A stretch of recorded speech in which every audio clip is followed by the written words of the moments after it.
Universitas Negeri Gorontalo, jurusan Manajemen Pendidikan. Hari ini kita akan membahas tentang manusia dalam kesamaan dan perbedaan. Manusia adalah makhluk sosial, tidak dapat berdiri sendiri tanpa bantuan orang lain. Makhluk sosial dalam kehidupannya memerlukan orang lain. Dalam melakukan hubungannya dengan orang lain, manusia pun akhirnya membuat sebuah kelompok. Kelompok yang dibentuk atau dibangun biasanya dikarenakan ada persamaan yang melatar belakang kelompok tersebut. Sifat yang dimiliki manusia, yang pertama perhatian. Aktivitas yang disertai dengan perhatian intensif akan lebih sukses. Prestasinya lebih tinggi. Alangkah baiknya kalau tiap-tiap pelajaran dapat diterima oleh murid-murid dengan perhatian yang cukup intensif. 2. Pengamatan. Manusia mengenal dunia, wadah dan dunia real, baik dirinya sendiri maupun dunia sekitar. Tempatnya berada dengan melihat, mendengar, membau, dan mengecap. Cara mengenal objek demikian itu disebut mengamati. 3. Ingatan. Penyelidikan psikologis tentang ingatan telah cukup banyak dilakukan oleh para ahli dan hasilnya banyak yang langsung bersangkut paut dengan soal belajar. Dalam membimbing perkembangan anak didik, seyogianya hasil-hasil yang telah dikemukakan dipergunakan sebaik-baiknya.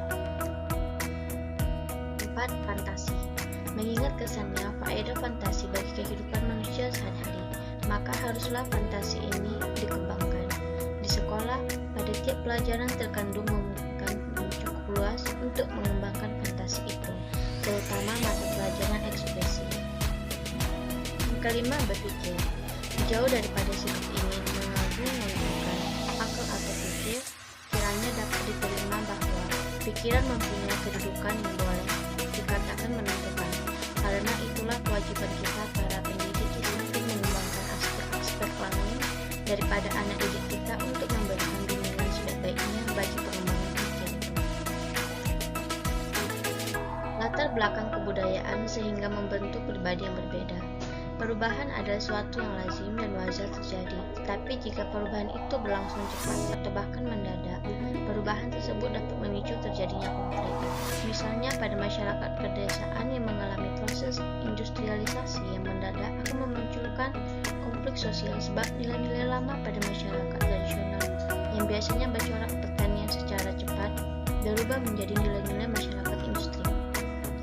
Perbedaan kepentingan antara individu atau kelompok. Manusia memiliki perasaan, pendirian, maupun latar belakang kebudayaan yang berbeda.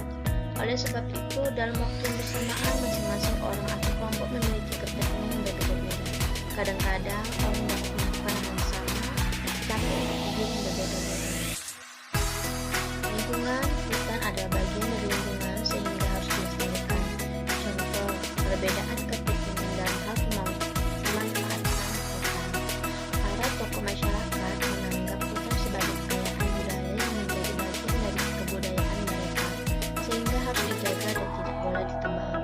Para petani menebang pohon-pohon karena dianggap sebagai penghalang bagi mereka untuk membuat kebun atau ladang. Proses manusia diciptakan. Hai manusia, jika kamu dalam keraguan tentang kebangkitan dari kubur, maka ketahuilah, sesungguhnya kami telah menjadikan kamu dari tanah, kemudian dari setetes air mani, kemudian dari segumpal darah, kemudian dari segumpal daging yang sempurna. Kejadiannya dengan tidak sempurna, agar kami jelaskan kepada kamu dan kami tetapkan dalam rahim apa yang kami kehendaki sampai waktu yang sudah ditentukan. Kemudian kami keluarkan kamu sebagai bayi, kemudian dengan berangsur-angsur kamu sampailah kepada kedewasaan, dan di antara kamu ada yang diwafatkan dan ada pula di antara kamu yang dipanjangkan umurnya sampai tua, supaya dia tidak mengetahui lagi sesuatu yang dilakukannya telah diketahuinya.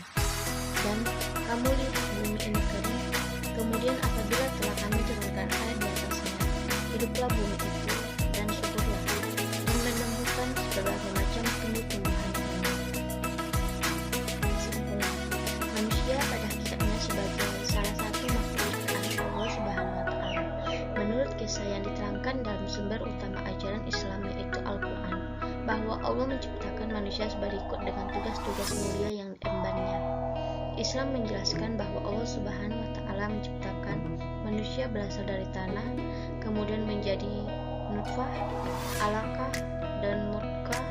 sehingga akhirnya menjadi makhluk Allah Subhanahu wa Ta'ala yang paling sempurna dan memiliki berbagai kemampuan. Melalui pendidikan, manusia diharapkan mampu meningkatkan dan mengembangkan seluruh potensi pemberian Tuhan kepadanya sehingga menjadi manusia yang lebih baik, lebih berbudaya, dan lebih manusiawi. Kegiatan pendidikan yang dilakukan harus terarah sehingga hasilnya berupa pengembangan potensi manusia yang nantinya dapat berupa guna berhasil dan sesuai dengan tujuan yang diharapkan. Untuk mencapai tujuan itu diperlukan pemahaman